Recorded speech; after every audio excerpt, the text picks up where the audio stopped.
एक अस्पताल के कमरे में दो जानें भर्ती थी, जिसमें एक का नाम सुरेश और दूसरे का नाम किशन था।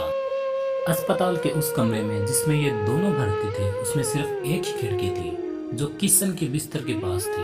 लेकिन किशन को सिर्फ 2 घंटे के लिए ही बाहर देखने दिया जाता था।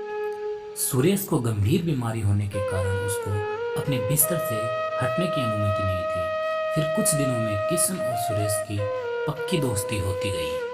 धीरे धीरे दोनों की फ्रेंडशिप इतनी गहरी हो गई कि वो दोनों अपने घर परिवार की बातें भी साथ करने लगे और अपने दिल की बातें एक दूसरे को बताने लगे। जब भी किसी को कोई दुख होता तो वह एक दूसरे के साथ शेयर जरूर करते थे। इससे उनका दर्द कम हो जाता और उन खुश हो जाते दोनों। किशन हमेशा उस खिड़की के पास बैठा बैठा सुरेश को बाहर का नज़ारा बोलकर बताता था और सुरेश खुश हो जाता। किशन हमेशा उसे बताता था कि आज बगीचे में लोग इतने घूम रहे हैं, मंदिर में आज कोई आयोजन हो रहा है, पास के स्कूल में क्या हो रहा है और बाहर का मौसम कैसा है। इन सभी के बारे में किशन सुरेश को बताता था।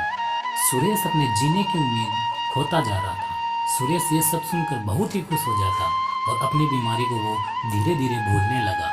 जब भी किशन उसे बाहर के नज़ारे के बारे में बताता तो हमेशा इतना खुश हो जाता कि उसे लगता ही नहीं था कि वह सब सुन रहा है। उसे लगता कि वो ये सब नज़ारा देख रहा है। दोनों दोस्तों के बीच दोस्ती इतनी हो गई थी कि वो अपनी सभी बातें एक दूसरे को बताने लगते थे। ये सिलसिला काफ़ी दिनों तक चलता ही रहा। एक दिन अचानक किशन की मौत हो जाती है। इसकी खबर जब सुरेश को पड़ती है तो वह बहुत दुखी होता है और उसे याद करने लगता है।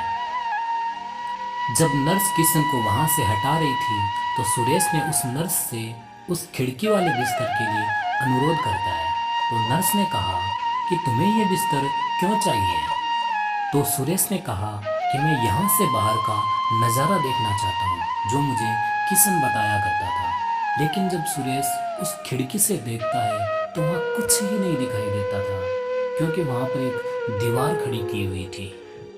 वहाँ कोई मंदिर का आयोजन, पार्क में खेलते बच्चे और पास में कोई स्कूल था ही नहीं।